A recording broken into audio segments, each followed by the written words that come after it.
Welcome to today's reflection in this time as we prepare our hearts to celebrate the great mystery, the great wonder of Mary's Assumption into heaven. That feast that speaks of the integrity of the human person, of the dignity of the human person. The feast that was given to us at a time when the apartheid regime was at its height, when the cruelty of that time destroyed and undermined and distorted the dignity of millions.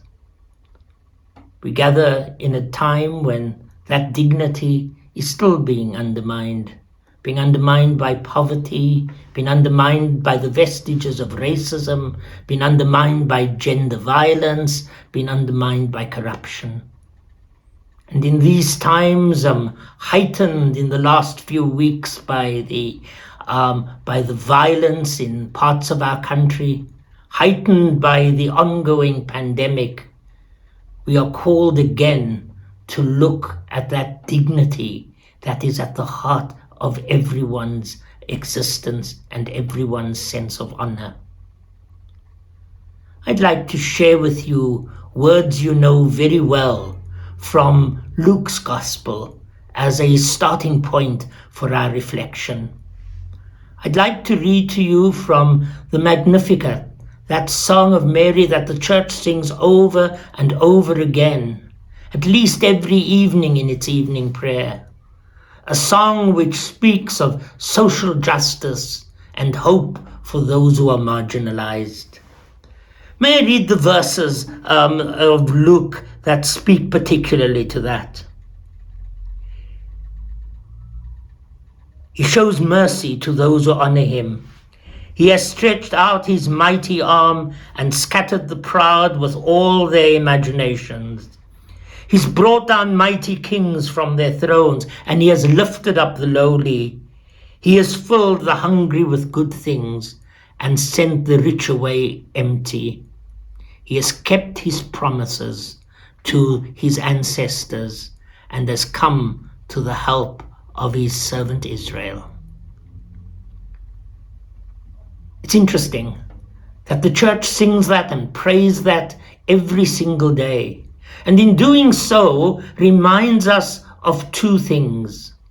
It reminds us that it is the voice of Mary that echoes that song, but a Mary who, in singing that song in her cousin Elizabeth's presence, also speaks to the one thing that is so desperately missing, which we saw in these times when our social fabric unraveled: a deep sense of belonging, a deep sense of inclusivity. It's interesting to note that when Mary sings that song, when she speaks with her cousin, there are only the two women in the gospel portrait.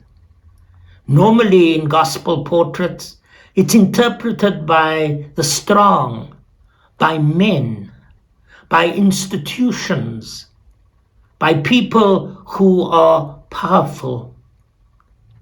In this gospel cameo, there are no men.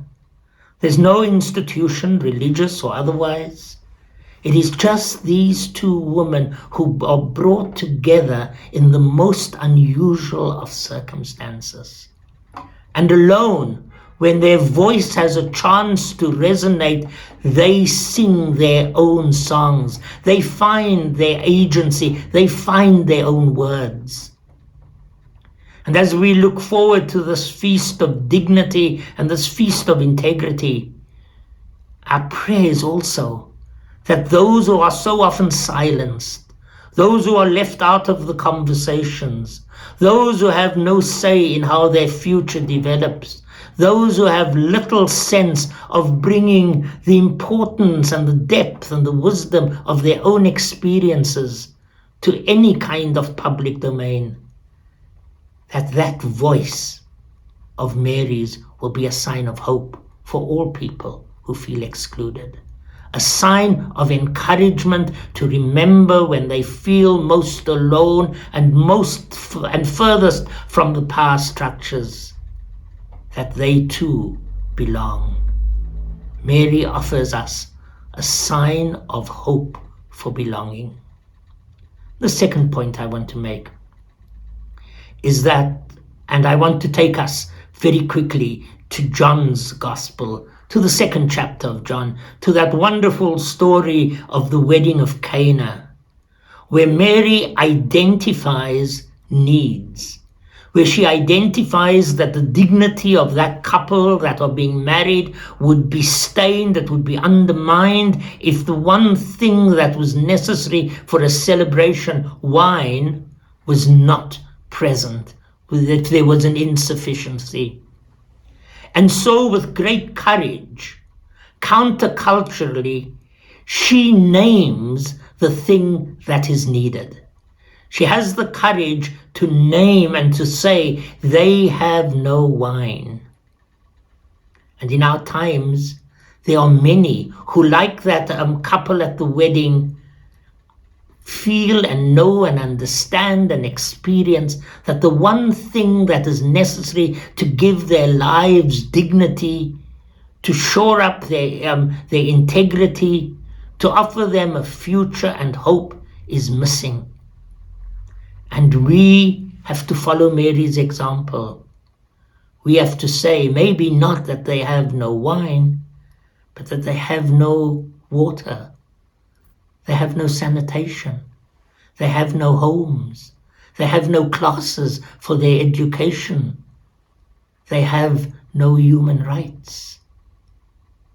And we are encouraged by Mary to take up quite unambiguously the cries of those who have not, those who need in order that they might live.